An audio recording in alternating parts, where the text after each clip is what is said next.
Olá, eu sou Ana de Medeiros Arte, estou aqui hoje para conversar com vocês no curso 2 sobre desinformação e divulgação científica. Essa aula é um módulo extra com conteúdos aplicados às noções de saúde e comunicação. Nós vamos falar hoje sobre as noções históricas da desinformação e saúde, vamos falar sobre conceitos básicos de desinformação, fake news e infodemia, visibilidade, desinformação como problema contemporâneo na saúde e excessos de informação e responsabilidade na comunicação. Antes de entrar nos conceitos de desinformação e saúde, achei importante trazer alguns conceitos de divulgação científica que nós temos trabalhado ao longo do nosso curso. Então, lembrando que a divulgação científica é possibilitar que o conhecimento científico se torne uma ferramenta para pensar fenômenos sociais e naturais e base para a tomada de decisões no nosso cotidiano. E também pode ser realizada por qualquer profissional que estude ciência e áreas específicas da ciência ou comunicação. Então, é uma profissão multiprofissional e interdisciplinar obrigatoriamente, né? Então, o nosso intuito aqui é pensar a divulgação científica como essa busca de diálogo entre o especialista e conhecimentos, né, da sociedade, pessoas não especialistas. Então, vamos lá, pensando a desinformação como um fenômeno histórico. Eu fiz aqui uma busca rápida de conceito de desinformação dentro de artigos, estudos e teses de saúde. Veja que eu não fiz isso aqui não é uma aula histórica de alta precisão. A ideia aqui era mostrar como a palavra desinformação, ela não é recente dentro do campo da saúde, mas ela mudou ligeiramente o sentido e eu vou discutir aqui isso brevemente. Eu trouxe aqui alguns estudos exatamente para mostrar onde essa palavra aparece e mostrar também que essa palavra ela não aparecia como um conceito, ou seja, ela estava lá, mas não tinha um debate teórico sobre isso. Então, o primeiro excerto de 1977 de um estudo chamado Situação Vacinal da População Discente da Universidade de São Paulo. E ele vai dizer, neste parágrafo, trata-se evidentemente de considerável desinformação a respeito do tétano. Basta lembrar que entre nós, em termos de morbidade, tem se observado na casuística do Hospital de Clínicas, tarará, tarará, e aí ele continua aqui trazendo as questões específicas. É o único momento em que essa palavra aparece e a desinformação vai aparecer como falta de informação nesses primeiros relatos que eu vou trazer para vocês. O segundo exemplo é da Conferência Nacional para Avaliação da Política e de Controle da Hanseníase, e aí a gente tem todo um conjunto de especificidades tratadas nessa conferência. Vou trazer aqui um excerto para vocês que fala da necessidade de luta constante contra o estigma, o sensacionalismo e a desinformação, até mesmo contra associações beneficentes que reforçam o estigma visando angariar donativos para seus cofres vazios e atividades frequentes obsoletas. Então aqui, novamente, a gente tem a palavra desinformação como um conceito ligado à falta de informação sobre algo. Esse é de 1976. O último excerto que eu vou trazer aqui, ainda da década de 70, é do estudo, contribuição ao estudo do Sistema de Informação, Decisão e Controle das Zoonoses do Brasil. É uma dissertação da USP, da Faculdade de Saúde Pública da USP, de 77, e vai dizer o quê? O subsistema de informação em zoonoses, em termos de estatísticas vitais, desempenha um papel preponderante com base de estudo nesses prejuízos e consequente determinação de prioridades governamentais para o combate dessas enfermidades. No Brasil, a situação do subsistema de informação em zoonoses do Brasil segue a maioria dos países latino-americanos. É notória a desinformação e a falta de integração entre os diversos órgãos públicos e privados que poder-se-ia dizer estão interessados no problema. Novamente aqui, de novo na década de 70, a palavra desinformação ligada à falta de informação sobre algo. Aqui já em 1997, no estudo Práticas e Políticas de Saúde como determinante do papel social da mulher, esse trecho trata de um dos principais problemas relacionados com a vida e a saúde das mulheres em nosso país é a desinformação e as dificuldades encontradas na busca de atendimento nos serviços de saúde. Aqui, novamente, ainda na década de 90, quer dizer, 20 anos posteriormente aos estudos que eu mostrei antes, nós temos a ideia da desinformação como falta de informação. No entanto, nesta época, nós já temos a percepção da desinformação em estudos de saúde, pelo menos na busca que eu realizei, vinculando a noção que a gente trabalha hoje, que é dessa informação que não é precisa também, além da falta de informação, desses ruídos de informação que acontecem, que eu vou mostrar para vocês. Então, no estudo do Castiel, em 98, um estudo chamado Parábolas e Parabólicas, Testagens Genéticas Preditivas, Construções Sociais de Risco e a Relação de Profissionais de Saúde, Meios de Comunicação de Massa. Nesse estudo, o autor vai trabalhar essa ideia de como o campo da saúde e o campo da comunicação atuam juntos para a construção de noções de saúde e risco. E ele vai trabalhar com esse parágrafo em determinado momento, que é: esta é a perspectiva em que se coloca, em síntese, nosso tema, com ênfase na ideia de risco genético, como jornalistas científicos e profissionais de saúde participam da divulgação de informações em suas áreas de especialização com vistas à educação em saúde, mas inadvertidamente contribuem involuntariamente com desinformação, estimulam posturas preconceituosas e, conforme o caso, a possibilidade de gerarem desproporcionais reações alarmistas. Perceba que aqui nós já temos uma noção de desinformação que está mais próxima do que a gente trabalha atualmente, que é essa ideia de que as informações elas estão precisas em um determinado lugar, mas existe um caminho em que essa informação percorre, em que gera um ruído e uma má compreensão das informações técnicas e científicas. E isso gera uma reação que pode ser exacerbada em relação ao campo da saúde, do autocuidado e da tomada de decisões. A desinformação, como no processo contemporâneo que nós vemos acontecendo hoje, se dá a partir de uma estratégia organizada de espalhamento de informações falsas ou com ruídos, com precisões e de maneira propositada. Então, é completamente diferente do que esses excertos até a década de 90 traziam, né, enquanto palavra solta nos artigos, né, vinculada à falta de informação. Então, do Castiel, nessa busca curta que eu fiz, foi o único que eu achei que trabalhava a ideia da desinformação vinculando a saúde já com a comunicação em massa.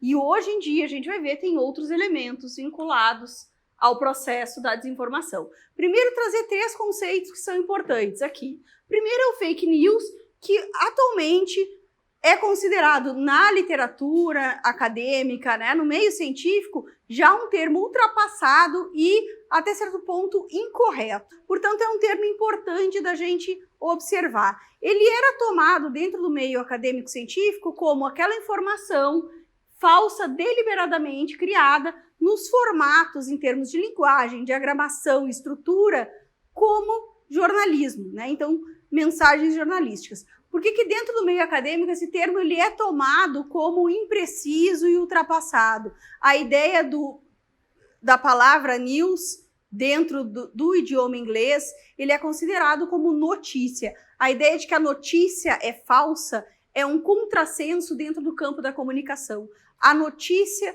para ser considerada notícia no meio da comunicação, dentro do jornalismo, ela precisa ser verificável, ela deve ter sido verificada. Portanto, fake news é um termo que traz imprecisão para o campo do jornalismo e traz incongruência na própria noção do que é uma notícia jornalística.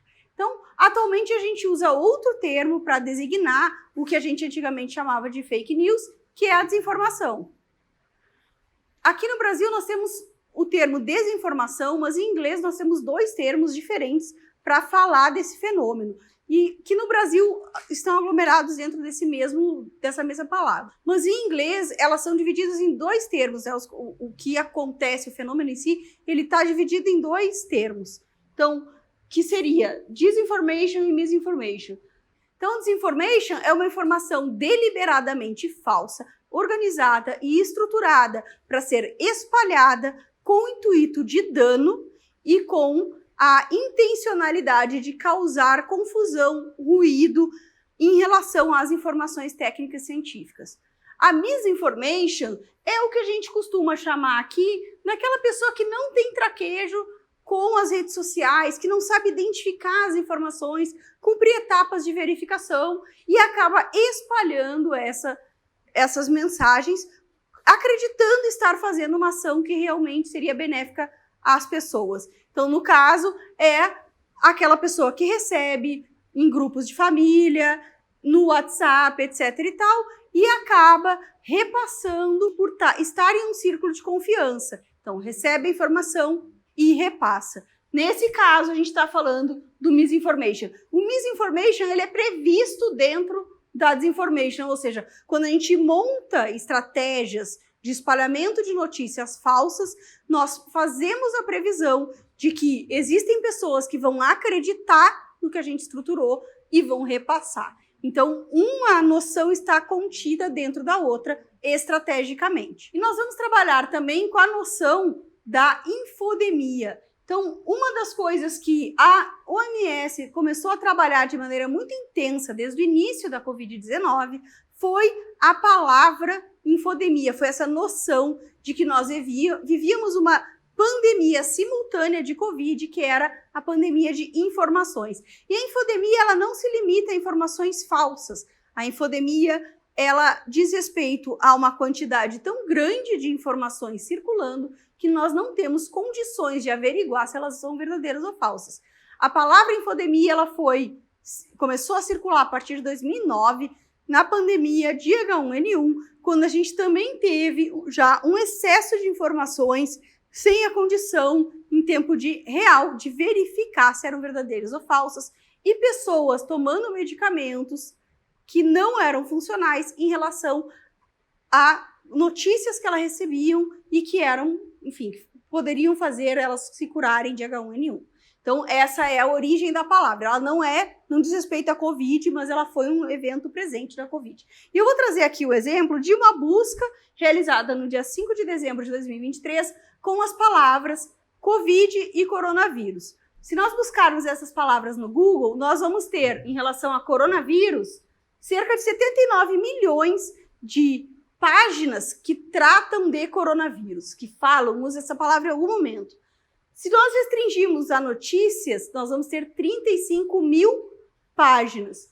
E vídeo, 1,5 milhões de páginas com vídeos sobre coronavírus. Em relação à Covid, nós vamos ter em total de páginas 6 bilhões de páginas falando de Covid-19. 73 mil notícias e 327 milhões de vídeos. E essa é a exata noção do que é uma infodemia. Não é possível nós acessarmos todos os conteúdos que existem sobre coronavírus e Covid e verificarmos quais são falsas, quais são verdadeiras e o que está repetido, inclusive, de conteúdo na rede. Então, a infodemia é exatamente esse retrato de impossibilidade de analisarmos as informações e a acurácia delas. Nesse sentido, é que o excesso de informação ele faz parte do panorama da desinformação, né? E nós temos uma ideia de que a desinformação ela é mais presente do que a informação em si. Não é exatamente esse o panorama da realidade, mas é uma impressão, uma sensação de invasão por todos os lados que a gente tem em relação às desinformações. É importante a gente perceber que a desinformação, muitas vezes, ela é ruidosa, mas não necessariamente mais presente, né? Não é a grande massa da informação. E existe também um fator que é importante de ser observado, que é essa ideia de que mesmo uma informação correta, nós vamos ter um exemplo disso na aula de hoje, ela pode gerar ruído dependendo do modo como ela for comunicada. Então, quando a gente fala em comunicação em ciência, divulgação científica, pensando na desinformação, o formato que eu passo essa informação também é relevante. Aqui eu trouxe um estudo bem interessante sobre a quantidade de publicações em redes sociais, em especial no Twitter, de pessoas, perfis pró-vacinas e perfis anti-vacinas. Um dos resultados que esse estudo achou é que os pró-vacinas produziram 5% mais conteúdo no mesmo período que os anti-vacinas. Então, aqui a gente tem as marcas do pró-vacina. Aqui, nesse dia, em janeiro de 2021, são 2 fenômenos específicos. Aqui é o primeiro dia de vacinação e o lançamento do projeto Todos pelas Vacinas também, que está muito nessas proximidades. Aqui a gente tem esses picos que são vinculados ao início da vacinação. E a gente vai ver um pico muito forte aqui em 2020 dos anti-vacinas, que estão vinculados à ideia bem do início da vacinação nos Estados Unidos, foi a primeira pessoa vacinada nos Estados Unidos, é que vai ter esse pico, e depois a gente tem muito pouco barulho detectado em relação à quantidade de publicações. Então, falar de saúde é sempre útil e importante. Essa é uma pergunta que a gente precisa se fazer quando a gente pensa na produção de conteúdos em desinformação. O tempo inteiro, nesse momento, eu estou falando para vocês que existe um excesso de publicações sobre determinado tema. Será que a gente precisa ser mais uma voz a falar sobre isso? Né? Então, falar de saúde é mais do que falar de um tema específico, é ter todo esse conjunto de perspectivas de como nós estamos falando, como é que o nosso público está acompanhando o nosso conteúdo para não ter ruídos de informação em relação a isso. Então, é para pensar a partir de qual perspectiva nós vamos falar. Agora vou entrar alguns exemplos de vigilância também e desinformação com o Isaac, que vai trabalhar com vocês essas ideias. Olá, pessoal, tudo bem? Eu sou Isaac Schwartzhaupt, eu sou doutorando em epidemiologia na Faculdade de Saúde Pública da USP, trabalho com análise de dados epidemiológicos e hoje eu vou trazer alguns exemplos práticos de vigilância em saúde aqui para vocês. Então agora o que a gente vai ver é um pequeno vídeo que vai trazer o movimento de uma curva de óbitos por Covid-19 que aconteceu na pandemia e eu vou mostrar como essa característica disso pode trazer desinformação se for mal informada ou levada adiante por uma pessoa com má intenção. Vamos dar uma olhada. Percebam esse movimento aqui. Cada um desses slides, cada um desses frames aqui, é um dia seguido do outro na notificação de óbitos. Vocês perceberam que está sempre, se a gente pega uma curva estática, qualquer dia estático, e olha, essa curva está sempre com queda no final, mesmo antes, lá no começo, essa curva sempre mostra uma queda. Então, se eu pego esse dia estático, eu posso simplesmente comunicar para as pessoas, está caindo, está acabando. E, na verdade, o problema disso aqui é a data de notificação e o atraso na notificação. Porque o que a gente tem que entender? Quando a gente tem uma doença, uma epidemia, a gente tem casos e óbitos dessa doença. E aí a gente tem fichas de notificação que precisam ser digitadas em algum sistema que vão virar esse gráfico, essas barrinhas aqui. Essas fichas, elas não se autodigitam. Elas demoram, as pessoas precisam pegar essas fichas e digitar. E numa emergência em saúde pública, como nesse caso foi o caso da Covid-19, as pessoas às vezes têm que escolher entre atender as pessoas ou digitar as fichas. Isso faz com que gere um acúmulo de digitação dessas fichas e elas não consigam, naquele dia, digitar tudo o que aconteceu naquele dia. E isso vai acumulando. Então, o que isso causa? Isso causa essa curva de queda. Então, esses últimos dias, não quer dizer que a doença está arrefecendo, não quer dizer que a doença está caindo. Quer dizer que as fichas não foram digitadas a tempo de aparecer quase que em tempo real. Então, conforme os dias vão passando, o número vai aumentando e a gente vai vendo efetivamente o que aconteceu no passado.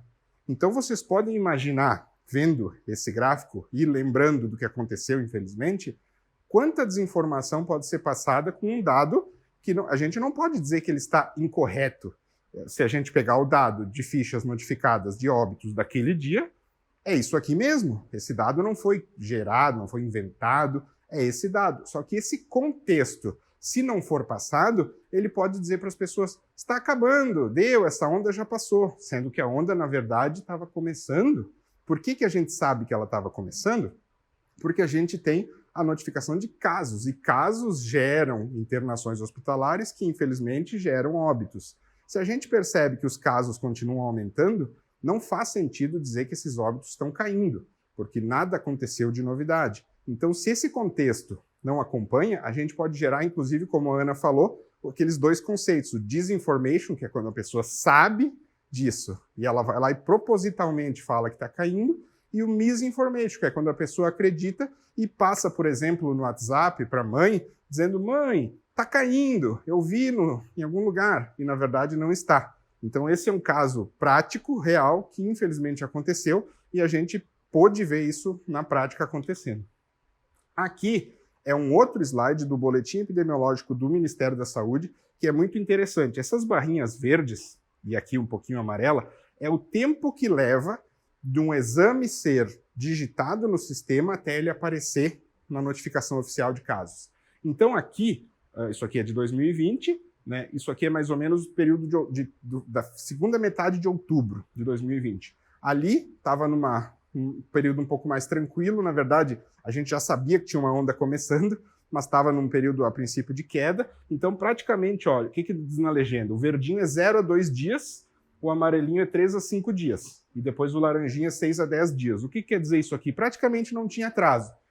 0 a 2 dias, a pessoa digitava, 0 a 2 dias aparecia isso na ficha. Deem uma olhada no que acontece perto do final do ano, quando a gente começa a ter, além de uma onda da doença, a gente tem eleição, a gente tem troca de governo, a gente tem o próprio período de férias. Olha o que acontece com os exames, com o tempo que leva para notificar. Então, se eu pegar o dado diário daquele período do final de outubro e desse período aqui de dezembro e quiser comparar eles como iguais, eu não vou ter uma comparação justa com esse dado. Porque aqui a gente tem, por exemplo, chega a ter alguns aqui que tem mais de 16 dias de atraso. E aí, se a gente tem uma ficha digitada no dia 1, ela vai ser lançada no sistema e aparecer para a gente só no dia 16.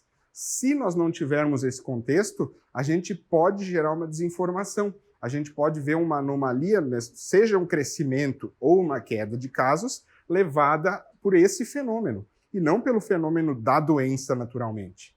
Então, isso aqui é muito importante a gente entender, esse tipo de contexto, para ver quanto é importante estudar e aprender o que cerca os dados antes de fazer uma simples divulgação. Pegar um dado que saiu no jornal e um gráfico estático, sem contexto, e dizer: está caindo, está aumentando. Isso é um pouco complicado de se fazer.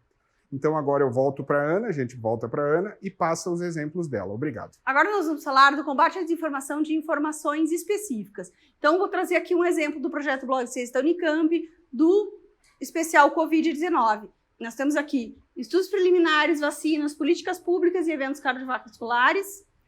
O texto: não existe tratamento precoce para a Covid-19, capítulo de hoje, ivermectina. E não existe tratamento precoce para a Covid-19, capítulo de hoje, os artigos de revisão. Aqui eu trago 3 artigos que desmentem informações específicas sobre a Covid-19. Então eram publicações reiteradas que nós analisávamos e tentávamos desmentir, desmistificando informações que apareciam dentro de mídias sociais e grupos de WhatsApp, de Telegram, desses veículos, né, que as pessoas têm acesso. É importante observar que esses 3 estudos, quando a gente abre eles, ao longo da leitura, fica claro que essa notificação de desinformação, ela não é de 2, 3 horas antes, ela não é de um dia antes, muitas vezes ela é de uma semana antes do ruído maior.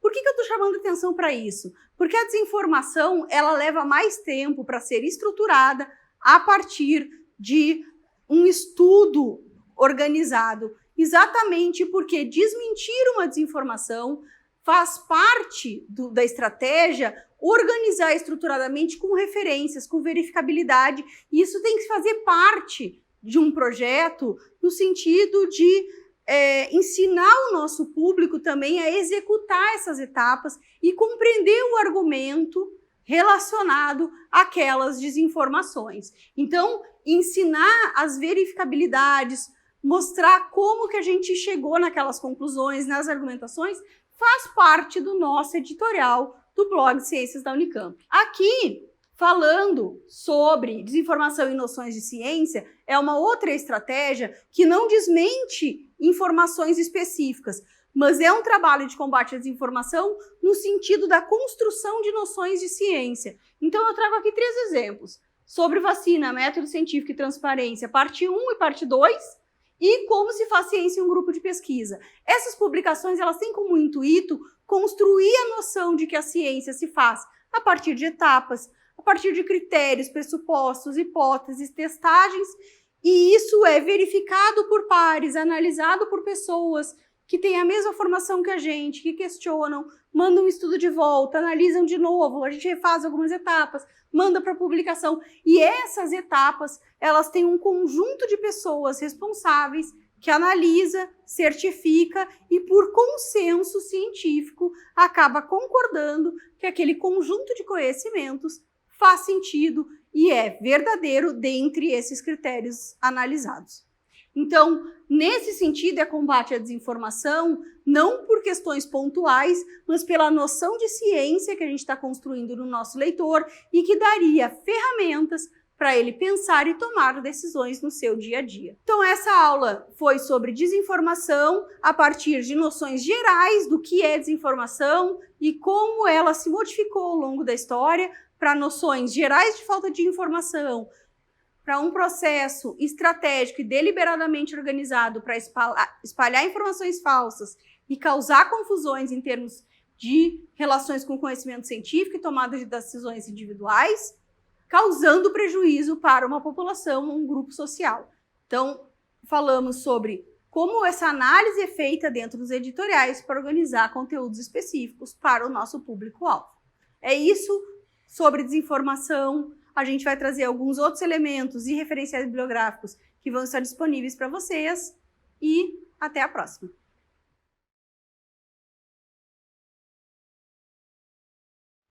Olá!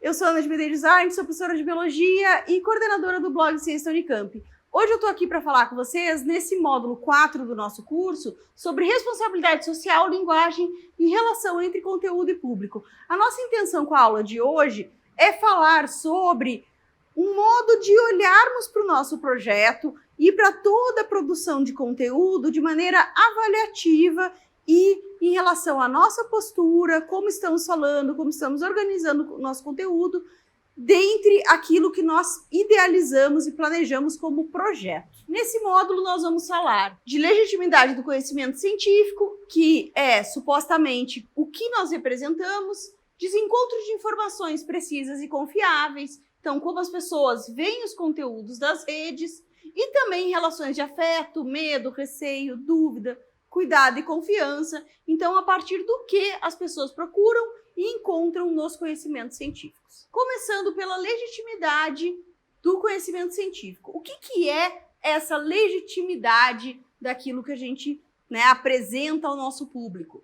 É a quantidade de publicações que a gente tem, ou o nosso vínculo a grandes universidades. Eu me apresentei aqui dizendo que eu sou professora de Biologia e coordenadora de um projeto de divulgação científica. É isso que me dá legitimidade em relação ao que eu estou falando? Ou as titulações e formações? Então, eu sou bióloga, tenho doutorado em educação, coordeno um grande projeto, estou em uma grande universidade brasileira, aqui de São Paulo. São essas as relações que possibilitam eu falar do que eu falo? É olhar para esse currículo e a quantidade de publicações que faz com que vocês que estão vendo o meu curso ou acompanham os meus trabalhos em redes sociais ou no blogs, digam, essa pessoa aqui, ela tem legitimidade, ela tem validação para falar sobre o que ela fala. Então, o que é essa tal de legitimidade?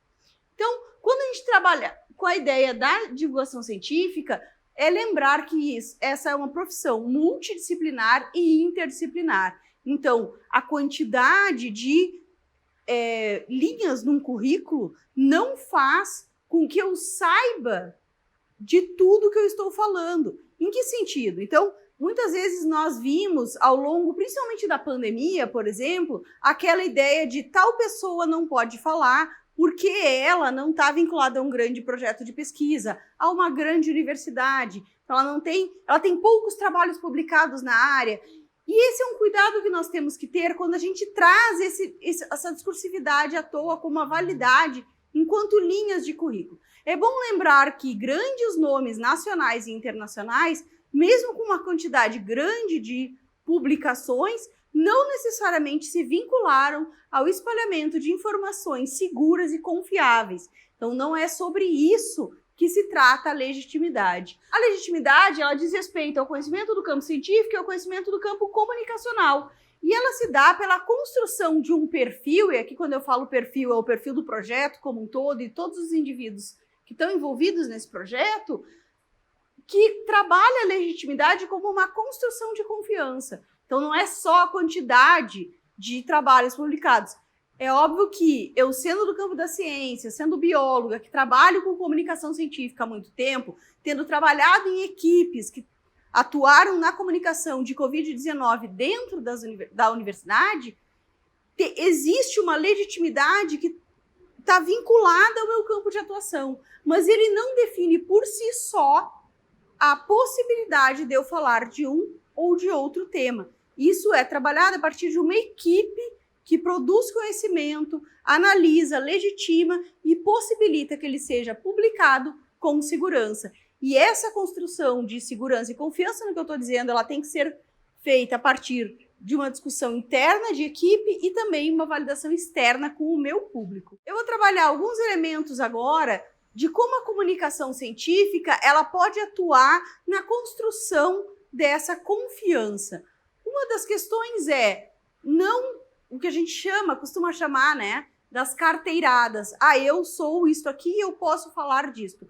Ao contrário, dentro da nossa perspectiva do projeto que nós atuamos, essa construção ela se dá exatamente pela demonstração de condições de falar sobre determinados aspectos e dessa construção de confiança através do nosso conteúdo. Então, trouxe aqui 3 exemplos para vocês, de 3 textos do site do Blog Ciência da Unicamp, do especial Covid. Então, ciência, o que é e como utilizar, receitas práticas para uma pandemia moderna, como se produz um resultado científico e o que isso tem a ver com a Covid-19 e como se faz ciência em um grupo de pesquisa.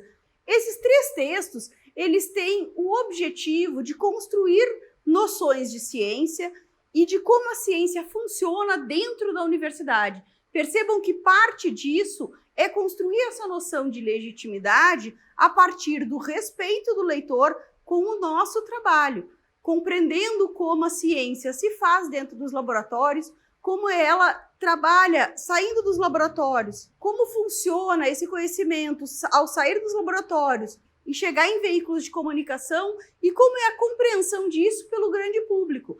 Essa construção toda tem noções de como nós queremos ser vistos e, portanto, passa pela construção da legitimidade e da confiança com o nosso público. Em relação ao desencontro de informações precisas e confiáveis, é importante nós termos em mente que quando nós somos um perfil de divulgação científica, seja como indivíduo, seja como projeto, nós somos fontes de informação e confiança na ciência. Nós somos porta-voz de uma área científica. Então, neste sentido, nós estamos ali ocupando um papel em que as pessoas vão ir atrás do nosso perfil para encontrar informações e para tomadas de decisões do cotidiano, como curiosidades científicas, ou seja, qual o interesse dessas pessoas, mas como uma fonte confiável de informações. Então, o espaço da divulgação científica como porta-voz da ciência é tirar a ciência desse lugar da torre de marfim,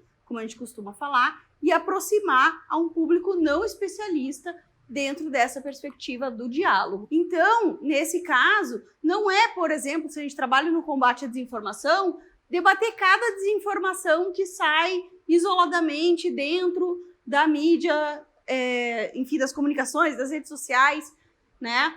É ter uma rotina e consistência nas informações elaboradas. Então, não é elementos pontuais, é uma consistência em toda a nossa discursividade, na imagem do nosso projeto, que constrói esses elos de confiança como porta-vozes da ciência, né? Então, é constituir um projeto que seja fonte de informações para o público-alvo. Aqui eu trago 3 elementos que trazem um pouco essa ideia, 3 publicações nossas que constituem um pouco esse lugar de por que nós somos fonte de informação confiável. Dentre elas, explicando como a aferição de informações tem que acontecer.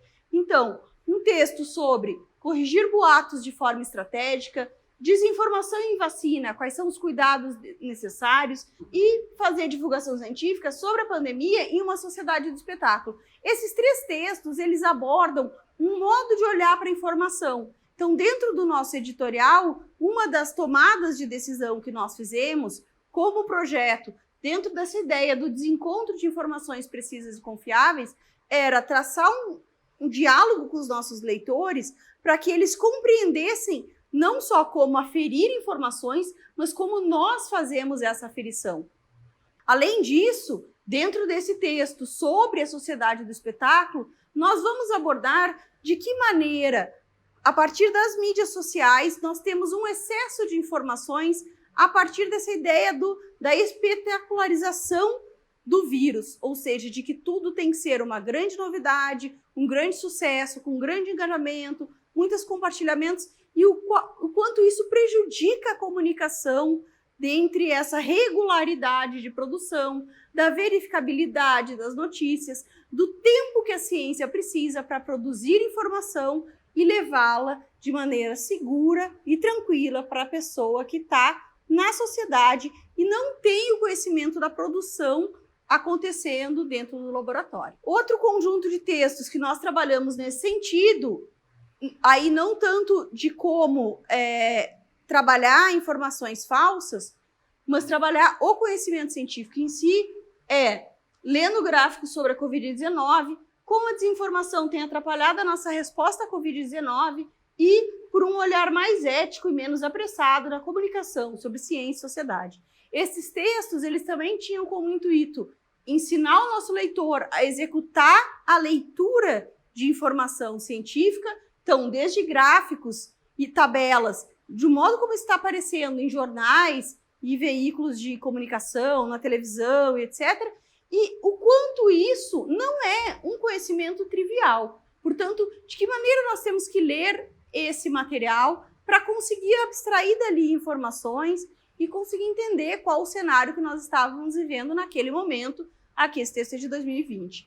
A outra, que é a desinformação atrapalhando a resposta, também é pensando o excesso de informação que os próprios veículos estavam adquirindo, como jornalistas e a própria divulgação científica, e o quanto isso prejudica a própria produção de material. Aqui é um espaço de debate de o quanto eu, como projeto de divulgação científica, ou seja, o Blog Ciência da Unicamp e o especial Covid-19, avaliam a sua própria produção, dizendo é necessário muitas vezes parar, pensar e organizar as informações num outro ritmo, para levar segurança para você, que é nosso leitor. Por último, um olhar mais ético e menos apressado na comunicação sobre ciência e sociedade traz essa discussão dentro de uma perspectiva editorial, ou seja, é o conjunto de pessoas que elabora todo o projeto, por isso editorial, e organiza a ideia de qual é o nosso viés ético, quer dizer, o que atravessa toda a nossa comunicação e os cuidados com as informações que nós vamos levar para quem é nosso leitor. Então, é um texto de diálogo exatamente para traçar essa ideia dos princípios das informações precisas e confiáveis.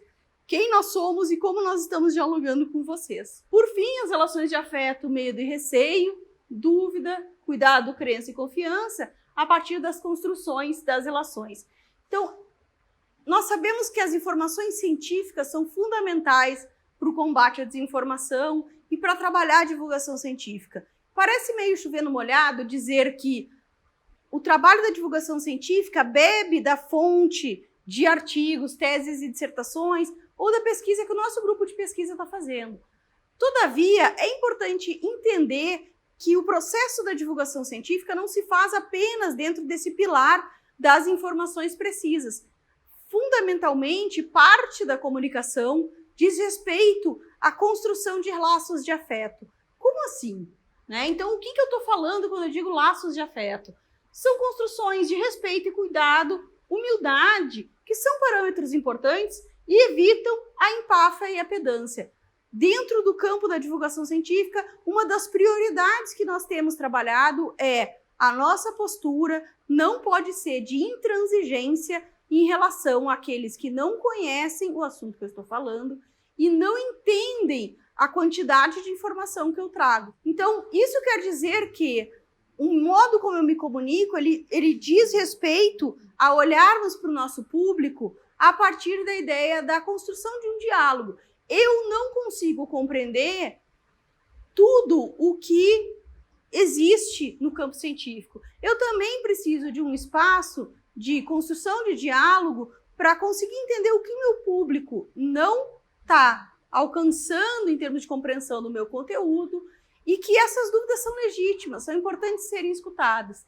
Nesse campo, o respeito, a empatia, o cuidado são relações que se constroem entre nós, produtores de conteúdo, e o nosso público. Vou trazer um exemplo aqui do nosso editorial, de novo, da Covid-19, para mostrar uma mudança de postura exatamente dentro dessa lógica das relações de afeto e cuidado. Então, aqui são 3 editoriais específicos de demarcação de datas em relação à Covid-19. O nosso editorial inaugural, que saiu dia 21 de março de 2020, então anunciando a publicação dedicada à Covid-19, 150 dias de pandemia e 300 dias do especial Covid. Então, aqui são datas específicas das publicações que nós achávamos importantes demarcar. Na chegada dos 300 dias de especial, nós tivemos um acontecimento específico, que era todo o agravamento da Covid-19 em Manaus pela segunda vez, com falta de oxigênio, uma série de outros problemas decorrentes da pandemia e de toda a gestão da pandemia. Neste momento em que nós estávamos chegando tão perto da vacinação, nós também tínhamos um agravamento do cenário em relação à pandemia e tomamos a decisão de modificar a estrutura do editorial, ou seja, desses textos que se comunicavam a partir de datas específicas nas postagens, tentando apresentar um cenário da doença. Nesse caso, quando a gente completou 1 ano de especial Covid-19, nós lançamos o texto E Quando. Esse texto ele dizia respeito a uma pergunta muito comum dentro de acontecimentos emergenciais e de grande urgência, que é a pergunta: e se tal coisa tivesse sido feita? E se... Essa pergunta ela não é produtiva no sentido de que a gente olha para o passado querendo respostas diferentes para o futuro. O passado está posto, a gente está com uma crise instalada. Aqui nós estávamos falando de uma vacinação lenta no nosso país e as ocupações hospitalares absolutamente lotadas e com uma grande crise em relação ao aumento de mortes diárias. Então, ao invés de perguntar e se fizéssemos tal coisa, o nosso editorial resolveu publicar um texto falando e quando nós fizermos efetivamente tais medidas que podem gerar soluções. Então, a pergunta é quando demarcou uma mudança de postura no nosso editorial, inclusive de cobrança, em relação a essas medidas. A outra foi relativa ao termo não é um número, que também teve toda uma mobilização em relação a não tratar as mortes como números, afinal estávamos falando de pessoas, de familiares, de amigos, né? Então pessoas do nosso convívio. Então esse texto ele foi escrito a partir dessa lógica, né, com uma demarcação visual também, de estarmos juntos nesse espaço, dizendo quem está escrevendo esse conjunto de textos está junto com vocês, sofrendo também sobre tudo que vem acontecendo. Então esse editorial foi uma marca de dizer, nós não estamos falando friamente sobre essa pandemia, a nossa análise é de quem vive junto com vocês tudo isso que está acontecendo. E por fim, os 2 anos de pandemia de Covid-19, que também apresentou um cenário de incerteza, pois não sabíamos como seria 2022, se teríamos um agravamento ou não. Está falando de março, então muito recente ainda, tudo que vinha sendo analisado. E nesse texto, essa imagem, inclusive, ela trazia essa centralidade de 2 anos e de exaustão de estar há 2 anos falando de Covid-19. Então, percebam que quando a gente fala da construção das relações, nós estamos falando de um editorial que passa de uma frieza de falar de quantos dias nós temos uma determinada doença entre nós, para começar a trabalhar a partir da perspectiva de nós estamos juntos com vocês, vivendo esse episódio de pandemia. Então, essa perspectiva foi uma construção de afeto que nos aproximou do nosso público e também, é importante demarcar, nesse específico momento da Covid-19, que era um momento de grande severidade, tornou possível o nosso projeto continuar existindo. Ou seja, nós também estávamos cansados de falar de Covid, de vivenciar a Covid. Então, era necessário que a gente se atentasse aos nossos cuidados e mostrar isso para a população é fundamental. É importante lembrar que quando as pessoas procuram informações sobre saúde, para além da curiosidade acadêmica ou com informações específicas, elas muitas vezes também estão procurando análises que mostrem para elas um pouco de segurança para elas tomarem decisões em relação à vida cotidiana. Nesse sentido, essas relações, essas construções que demonstram que atrás desse projeto existem pessoas que também estão ali atuando e estudando, mas vivendo questões que são pertinentes a qualquer pessoa, faz parte. Então, construir essa relação de humanidade atrás do projeto ajuda na construção do respeito, do afeto, de estabelecer com as pessoas do projeto com o nosso público. Então, finalizando, a gente falou desse curso sobre a questão da liberdade de expressão, discurso de ódio, comunicação não violenta, e é importante a gente encerrar entendendo que para avaliar o nosso projeto a partir de todos esses parâmetros que nós conversamos ao longo desses dias sobre essa finalização que é uma autoavaliação. Quando eu estou falando sobre ciência, sobre saúde, eu estou olhando a partir de qual legitimidade. Será que eu estou dando carteirada e por isso eu quero que as pessoas confiem em mim? Ou eu estou construindo uma relação com essas pessoas a partir do que elas me veem, como eu quero que elas me vejam? Né? Eu estou construindo isso a partir da ideia de que eu vou ser fonte de informação e por isso eu tenho que cuidar esse modo de apresentação das informações, construir com eles as noções de ciências, de como eu olho para as informações, a partir de que referenciais e também a partir das relações de afeto. Então, todo esse curso que ele inicia com os discursos de ódio e liberdade de expressão, passa pela comunicação não violenta, passa por estrutura toda de editorial, ela culmina em estruturas, ideias e modos da gente olhar para esse conjunto de informações a fim de elaborar um projeto que tem esses elementos e a gente consiga avaliar a partir de pressupostos que parecem teóricos, mas no fundo exemplificam uma postura em frente à comunicação que eu vou fazer. Então é isso, muito obrigada e até a próxima.